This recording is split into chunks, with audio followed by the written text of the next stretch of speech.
안녕하십니까, 여러분. 오늘은 이재명 대통령이 밝힌 개혁 메시지, 그리고 통일교를 향한 반헌법적 종교단체 해산 발언까지 굉장히 강도 높은 내용이 나왔던 하루를 정리해 보겠습니다. 이재명 대통령은 내년 국정 방향을 설명하면서 무엇보다도 개혁을 가장 앞에 내세웠습니다. 그냥 말로만 하는 개혁이 아니라 6개 핵심 분야를 중심으로 국민이 삶에서 직접 체감할 수 있는 변화를 만들겠다는 겁니다. 대통령이 이런 표현도 썼죠. 개혁이라는 말의 본래 뜻이 가죽을 벗긴다는 의미를 갖고 있다. 즉, 겉껍질을 벗겨내고 안에 있는 문제들을 드러내서 바로잡는 작업이라는 거죠. 그러면서 저항이 없고 갈등이 없는 변화는 변화가 아니다라는 말도 했습니다. 어느 쪽은 기득권을 잃기 싫어하고 어느 쪽은 불합리한 걸 고치고 싶어 하니 갈등이 생기는 건 당연하다. 중요한 건 그 갈등을 두려워해서 멈추는 게 아니라 이겨내면서 앞으로 나아가야 한다는 메시지였습니다. 국회에 대해서도 언급했습니다. 올해 예산안을 법정 시한 안에 처리한 것에 대해서는 고맙다는 인사를 했습니다. 하지만 법안 처리 과정에서 이런저런 충돌이 이어지는 상황을 두고 생각이 다를 수는 있지만 국민적 상식과 원칙을 기준으로 그리고 주권자인 국민의 뜻을 존중한다면 충분히 합리적으로 처리할 수 있다는 점을 강조했습니다. 쉽게 말해서 정쟁을 위한 싸움이 아니라 국민 눈높이에서 판단하고 해결하라는 주문이었습니다. 가장 눈에 띄었던 부분은 종교 문제에 대한 발언이었습니다. 대통령은 법제처장에게 종교단체의 정치 개입 문제를 직접 물으면서 법인이나 단체가 헌법과 법률을 위반해 지탄받을 행위를 하면 해산까지도 할 수 있어야 한다는 입장을 분명히 했습니다. 통일교를 사실상 겨냥한 발언이죠. 이미 한 차례 이상 반헌법적 단체에 대한 해산 필요성을 언급해왔는데 오늘 다시 한번 원칙을 확인한 셈입니다. 이 메시지는 단순히 특정 종교단체를 비판하는 데서 끝나지 않습니다. 헌법 위에 어떤 조직도 있을 수 없고 신앙의 자유와 별개로 헌법 질서를 파괴하거나 정치에 부당하게 개입하는 행위는 분명히 선을 그어야 한다는 이야기입니다. 종교의 탈을 쓰고 헌법을 흔드는 행동은 용납하지 않겠다는 강한 의지라고 볼 수 있습니다. 경제 민생과 관련해서도 구체적인 주문이 나왔습니다. 공공사업을 진행할 때 정부가 인건비를 책정하는 기준이 보통 최저임금에 맞춰져 있는데 대통령은 이 부분을 콕 집어서 지적했습니다. 최저임금은 말 그대로 최저 기준일 뿐인데 정부가 나서서 늘 최저만 맞추는 식으로 사업비를 짜버리면 결국 현장에서 일하는 노동자들의 처우 개선은 가로막히게 됩니다. 그래서 정부가 먼저 적정 임금을 기준으로 모범을 보여야 한다고 개선을 주문했습니다. 공공이 비용 아끼겠다고 사람을 너무 싼 값에 쓰는 관행부터 바꾸자는 거죠. 쿠팡 정보 유출 사태에 대한 언급도 있었습니다.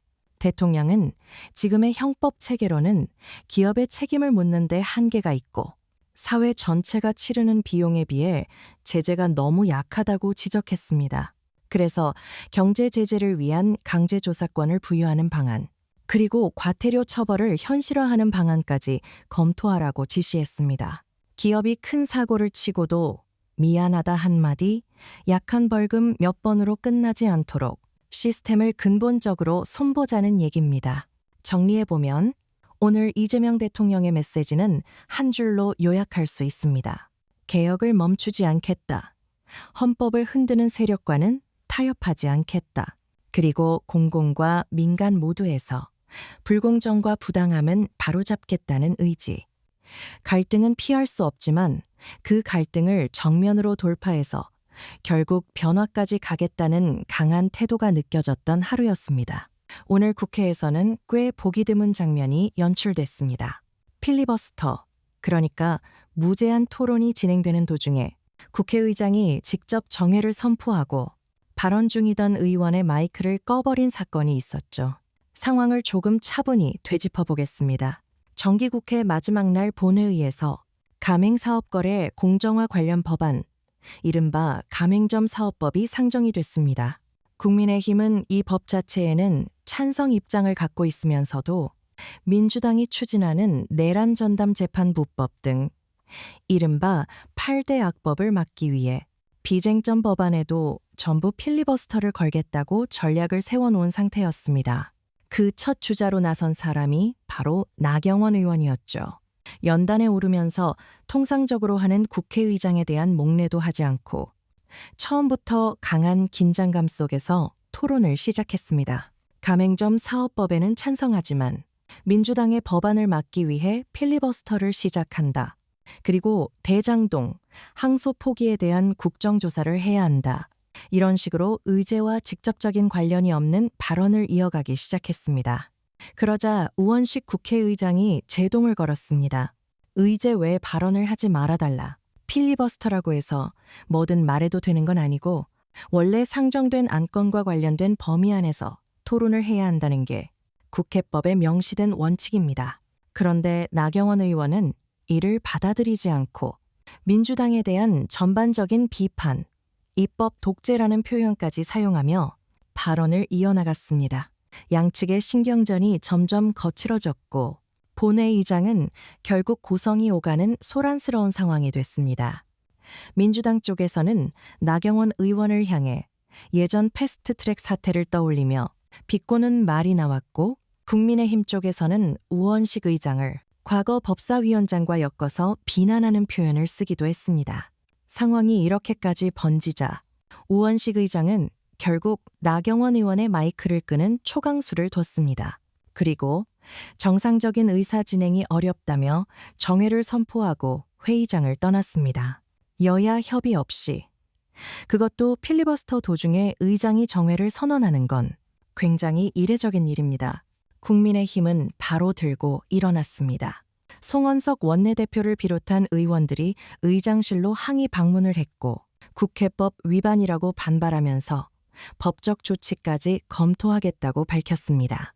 나경원 의원은 소수 야당에 입틀막을 한 것이라며 이런 의회 독재가 어디 있냐고 목소리를 높였습니다. 하지만 반대편 시각도 분명히 존재합니다.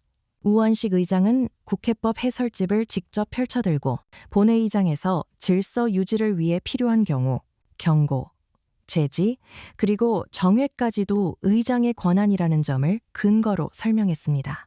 국회법 102조, 145조 등에 따르면 의장이 의제 외 발언을 반복하는 의원에게 제지를 하고 회의 진행이 불가능할 정도로 소란스러울 경우 정회, 산회도 선포할 수 있다는 겁니다. 그러니까 한쪽에서는 필리버스터를 무력화시켰다, 제도의 형해화다라고 보고 있고 다른 한쪽에서는 의제를 벗어난 정치 선동식 발언을 계속 방치하면 본회 자체가 아예 마비되기 때문에 국회 질서를 지키기 위한 최소한의 조치였다라고 보는 겁니다. 이 상황을 어떻게 보느냐는 시청자 여러분, 각자의 판단에 따라 다를 수 있겠습니다. 다만 한 가지 분명한 건 필리버스터 제도 자체가 원래는 소수 의견을 충분히 펼칠 수 있는 민주적 장치이면서도 동시에 의제가 완전히 붕괴된 채 국회 전체를 마비시키는 도구로 악용돼서는 안 된다는 점입니다. 오늘 있었던 장면은 소수 의견 보장과 국회 운영의 질서라는 두 가치가 어디에서 균형을 잡아야 하는지 우리 사회에 다시 한번 질문을 던지는 사건이었습니다. 앞으로 국회 운영 방식과 필리버스터 제도를 어떻게 다듬어야 할지 더 진지한 논의가 필요해 보이는 하루였습니다. 마지막으로 오늘 하나 더 짚어볼 뉴스가 있습니다. 바로 국민권익위원회가 여야를 막론하고 몇몇 국회의원들의 결혼식 축의금 화환 관련 사건을 경찰청으로 넘겼다는 소식입니다. 사건의 핵심은 이렇습니다. 더불어민주당 최민희 의원, 국민의힘 김선교 의원, 그리고 이준석 개혁신당 대표, 이 세 사람의 이름이 동시에 등장합니다. 최민희 의원은 지난 국정감사 시기 국회에서 딸 결혼식을 치르면서 피감 기관들로부터 축의금을 받았다는 의혹이 제기됐습니다. 김선교 의원은 아들 결혼식에서 역시 피감 기관들로부터 화환을 받았다는 의혹이 나왔고요. 이준석 대표는 최민희 의원에게 축의금 50만 원을 보냈는데 이 부분 또한 청탁금지법 위반이 될 소지가 있는지 신고가 들어간 상태였습니다. 청탁금지법, 흔히 김영란법이라고 부르는 법이죠. 공직자와 관련된 식사, 선물, 경조사비에 상한선을 정해놓고 그 이상은 받지 못하도록 한 법입니다.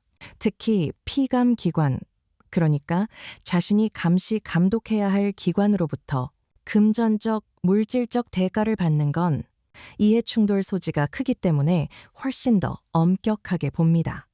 권익위는 이 세 건을 한꺼번에 묶어서 들여다봤습니다. 하지만 내부 자료만으로는 실제 금액이 얼마였는지, 누가 언제 어떤 경로로 전달했는지, 법 위반의 고의성이 있었는지 등을 명확히 판단하기 어렵다고 보고 결국 경찰청에 사건을 송부했습니다. 쉽게 말해 이건 수사기관이 직접 조사해서 결론을 낼 문제라고 판단한 겁니다. 여기서 중요한 포인트는 두 가지입니다. 첫째, 여야를 가리지 않고 동일한 기준을 적용했다는 점입니다. 민주당 의원, 국민의힘 의원, 그리고 제3당 대표까지 모두 포함해서 사건을 넘겼다는 건 정치적 유불리와 관계없이 법 앞에선 모두 동일하다는 메시지를 담고 있습니다. 둘째, 청탁금지법이 단순한 보여주기용법이 아니라 실제로 작동하고 있다는 신호라는 점입니다. 경조사 문화는 한국 사회에서 굉장히 민감한 영역입니다. 축의금 좀 받았다고 그게 뭐가 문제냐라고 생각할 수도 있지만 그 축의금을 준 사람이 나중에 국회에서 심사받는 기관의 관계자라면 이야기가 달라집니다. 관계에 끈이 생기고 공정한 판단에 영향을 줄 수 있는 여지가 생기기 때문이죠. 이재명 정부 들어 권익위와 수사기관이 이런 문제를 어떻게 처리하느냐는 공직사회 전체에 아주 강력한 신호가 됩니다. 경조사니까 봐주자가 아니라 법에서 정한 선을 넘으면 누구라도 조사 대상이 된다. 이 원칙이 자리 잡게 되면 관행이라는 이름으로 이어져 오던 잘못된 문화들도 조금씩 바뀔 수밖에 없습니다.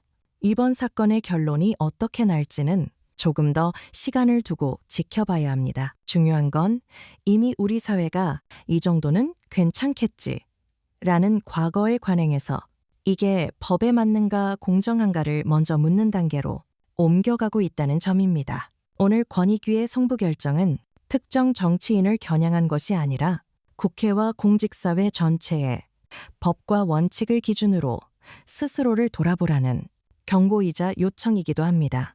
이 세 건이 어떻게 마무리되든 법 앞에 누구든 예외가 없어야 한다는 원칙, 그리고 국민의 눈높이에 맞는 투명한 정치와 공직윤리가 필요하다는 사실만큼은 더욱 분명해진 하루였습니다.